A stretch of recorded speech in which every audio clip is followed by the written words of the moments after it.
एक बार की बात, एक पति अपनी पत्नी को पत्र लिख रहा था और पत्र लिखते हुए बहुत दिन हो गए थे उससे मिले हुए। वह रो भी रहा था और लिख रहा था कि मैं इस बार ज़रूर आऊँगा, कुछ भी हो जाए, मैं छुट्टियाँ मिलें तो ठीक, नहीं तो नौकरी छोड़कर आऊँगा, लेकिन तुमसे मिलने के लिए आऊँगा। क्योंकि पहले प्रेम होता था दिलों में तो पत्र पूरे ही नहीं होते थे। एक कागज़ को भी कई कई जगह से, जहाँ जगह मिलती थी वहाँ लोग लिखते थे। वो प्रेमी भी लिख रहा था और अचानक कहते हैं उधर भी उसके अंदर भावना हुई कि वो बहुत दिनों से नहीं आई, मैं ही चलती हूँ उनसे मिलने के लिए।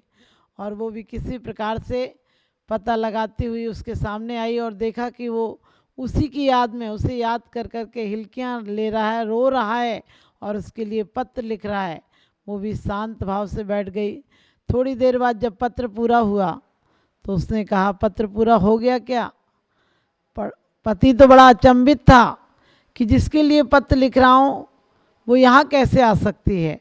और उसने कहा, तुम कौन हो? उसने कहा, जिसके लिए तुम पत्र लिख रहे हो। अंधेरा था, अंधेरे में भी लिख रहा था। और कहते हैं कि उसने कहा कि तुम जिसके लिए पत्र लिख रहे हो मैं वही हूँ। और वो कहने लगा, तुम झूठ बोलती हो, तुम आ ही नहीं सकती हो, तुम इतनी दूर से कैसे आ सकती हो? तुम मुझे कोई धोखा देने के लिए कोई भूत व्यंतर कौन हो जो इस तरह से उसका रूप बना कर आई हो? तुम नहीं आ सकती हो। और वो पहाड़ पर था, अंधेरा था, उसे ठीक से देख नहीं पाया। लेकिन उसने कहा, तुम मुझे बहलाने की कोशिश मत करो, वो नहीं आ सकती है, मैं जिसके लिए पत्र लिख रहा हूँ। और कहते हैं उसने एक धक्का दिया और उसकी गिर के मृत्यु हो गई। कहीं हमारी हालत भी ऐसी है? हम भी परमात्मा को पत्र लिख रहे हैं, परमात्मा आप जरूर आएंगे, इस बार आएंगे, इस बार काम था अभी नहीं आ पाए, अगले बार तो आपसे ज़रूर मिलने आएंगे, चाहे कुछ हो जाए, चाहे काम छूटे तो छूटे, चाहे ज़िंदगी में कोई रूठे तो रूठे, लेकिन आपसे मिलने ज़रूर आएंगे। लेकिन हमारी योजनाएं भी ऐसी हैं, हम जिनकी याद करते हैं, जिनके लिए पत्र लिखते हैं, जिनके नाम के स्वाध्याय करते हैं, जिनसे मिलने की कामना कर कर यहाँ आए थे, और वो परमात्मा हमारे सामने हैं, लेकिन हम उस परमात्मा से मिलने का वक्त नहीं, हम उसे पहचान नहीं पाते हैं।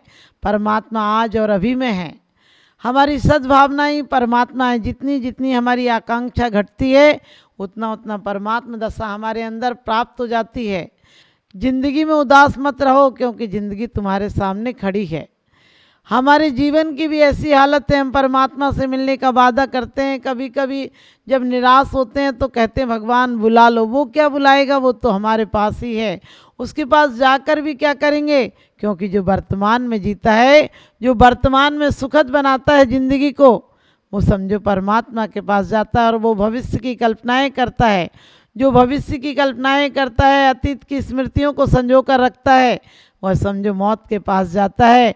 क्योंकि अतीत वर्तमान नहीं होता है, जो बीत गया वो कभी आता नहीं है, और जो नहीं आया वो जब भी आएगा तो आज होकर आएगा। हमने आज को भी गवाया है तो कल भी आज को गवा देंगे, कल जब आएगा तो आज होकर आएगा और गवा देंगे उसको, फिर हम रोएंगे। क्योंकि आदमी कभी कभी जब ज़िंदगी से निराश हो जाता है तो सोचता है मौत को वर्ण कर लें, मौत को पा लें, लेकिन जब मौत को भी पाता है तो भावुकता में मौत होती है। क्योंकि मौत और समाधि में बहुत अंतर होता है। धर्मात्मा की समाधि होती है और पापी की मौत होती है। पापी आत्महत्या कर लेता है। आप सोचोगे आत्महत्या करने वाला तो बेचारा है, वो जीने से मजबूर हो गया था, जी नहीं पा रहा था इसलिए आत्महत्या कर ली। नहीं, वो जीने से मजबूर नहीं था, उसे जीने का ढंग नहीं आया। क्योंकि 3 लोगों को याद रखना जो तुम्हें मुसीबत में डाल देते हैं, जो तुम्हें मुसीबत में छोड़ देते हैं, और जो तुम्हें मुसीबत में निभाते हैं। 3 तरह के लोग होते हैं दुनिया में।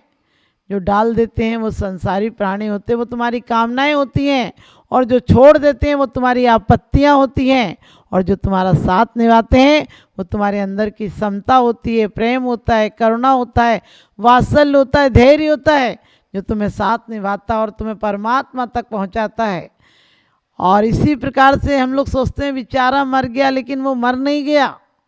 उसके जीवन में शर्तें थी, ये पत्नी मिलेगी तो जीऊँगा, क्योंकि उसने पत्नी को सर्वस्व मान लिया था, जीवन से बढ़कर मान लिया था। जीवन उसके लिए ना कुछ था, इसलिए मर गया। कितने नंबर आएंगे तो जीऊँगा, ये मकान मिलेगा तो जीऊँगा, ये व्यापार होगा तो जीऊँगा, ये मैच में जीतूँगा तो जीऊँगा। कितनी शर्तें थी उसके आगे, वो शर्तें मिल जाती तो शायद जीता। वो शर्त था, वो बहुत आसक्त व्यक्ति था, और आसक्ति वाला व्यक्ति ना कभी जीता है और न कभी जीने का आनंद लेता है। वो तो हमेशा कल्पनाएं करता है। हर बाप अपने बेटे में क्या कल्पनाएं करता है, बेटा बड़ा हो जाए। बड़ा हो जाए कि मतलब बाप की मैं बड़ी हो जाए, कि मेरा बेटा इतना बड़ा हो गया, मेरी बेटी इतने अच्छे घर में पहुंच गई। और घर ना अच्छा होता है ना बुरा होता है, हमारे जीवन शैली पर निर्भर करता है कि हम किसको अच्छा मानते हैं, किसको बुरा मानते हैं। हम हमेशा आकांक्षा करते हैं। धर्मात्मा और अधर्मात्मा में यही अंतर होता है, राजनीति और धर्म नीति में यही अंतर होता है। राजनीति हमेशा सोचती है कि क्या मिला है, राजनीति हमेशा भविष्य की कल्पनाओं में जीती है, और धर्म हमेशा वर्तमान में जीता है। धर्मात्मा जब होता है तो हर दिन को आनंद बना देता है, हर दिन को त्योहार बना देता है, और हर भूमि पर जिस पर पैर रखता है वहाँ तीर्थ हो जाते हैं। जो समय होता है वो पर्व हो जाता है, त्योहार हो जाता है, आनंदमय हो जाता है। वो विषाद को भी प्रसाद बना देता है, वो अपमान को भी सम्मान बना देता है, वो आपत्तियों को भी संपत्ति बना देता है। और एक नहीं, ऐसे कई दृष्टांत हैं। जब दुर्योधन आदि के भांजों ने पांडवों को लोहे के आभूषण जलाकर पहनाए, लाल करके पहना दिए, कितना तकलीफ थी, सोचो तो देह को कितनी तकलीफ थी, लेकिन उन्होंने आनंद से उसको भी स्वीकार किया, अपने ध्यान में लीन रहे, तो मोक्ष की प्राप्ति हो गई और सर्वार्थ सिद्धि की प्राप्ति हो गई। एक नहीं अनेकों ऐसे दृष्टांत हैं। बड़े समाधि मरण में बार बार यही समझाया है, तो तुम रे जिए कौन दुख है, मृत्यु महोत्सव भारी। कि तुम्हारे जीवन में क्या दुख है, क्या तकलीफ है। हम वैसे भी तकलीफ झेल नहीं पाते हैं। मनुष्य गति में एक सुविधा है, आदमी ज़रूरत से ज़्यादा तकलीफ नहीं सह पाता है, और ज़्यादा तकलीफ में वह मर जाता है, या कहो बेहोश हो जाता है। ज़्यादा सदमे में लोग कोमा में चले जाते हैं, कोई चोट लग जाए तो कोमा में चले जाते हैं। इसका मतलब मनुष्य गति में सुविधा है कि आदमी ज़्यादा तकलीफ में जी नहीं पाता है, ज़्यादा तकलीफ में बेहोशी की हालत में चला जाता है। और जो आदमी पूरे जीवन बेहोशी में जीता है, जो आदमी पूरे जीवन प्रमाद में जीता है, जीना है तो वर्तमान में जियो, क्योंकि वर्तमान को अच्छा बनाने की कोशिश करो। भाग्यशाली वो नहीं जो अपने भाग्य को अच्छा बनाता है, भाग्यशाली वो है जो खराब को भी अच्छा समझता है। क्योंकि भाग्यशाली वही होता है जो इंसान के अंदर उत्साह होता है। और समाधि मरण मुक्ति पाने का एक ही रास्ता है कि हम हर क्षण को पर्व बनाएं, हर क्षण को त्यौहार बनाएं, हर व्यक्ति को देवता की तरह देखें। जिस दिन हमारे अंदर एक इंद्री से लेकर पंच इंद्री तक के जीवों के अंदर ये भावना आ जाएगी कि ये भी होने वाले सिद्ध हैं, फिर हम किससे कलेश करेंगे, किससे द्वेष करेंगे। आज तो मित्र भी द्वेषी हो जाते हैं, मित्र भी हमारे दुश्मन होते हुए देर नहीं लगती है।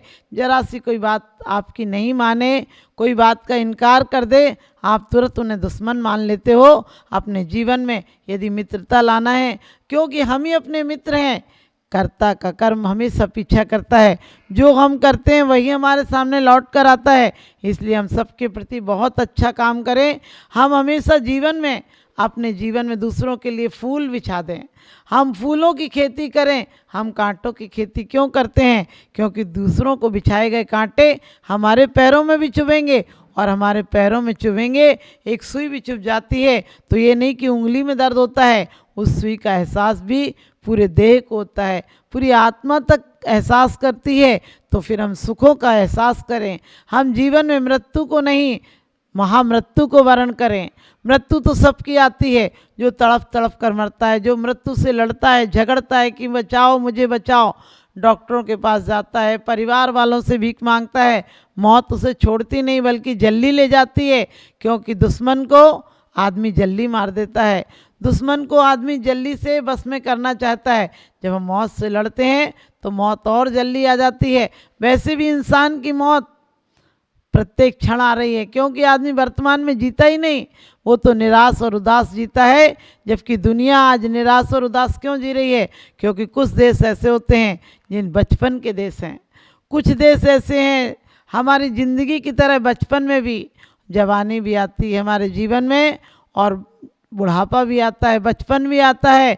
इसी प्रकार से हमारी संस्कृतियों में, सभ्यताओं में कुछ सभ्यताएं बिल्कुल नई हैं, बचपनों की तरह हैं, और कुछ जवानी की तरह हैं, और कुछ बुढ़ापे की तरह हैं।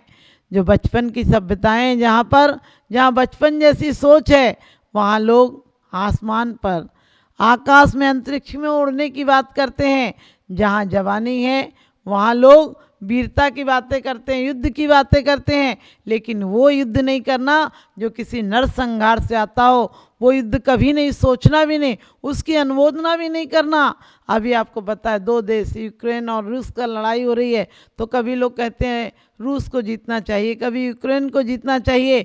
अरे कोई देश जीते, लोगों का नरसंहार होगा।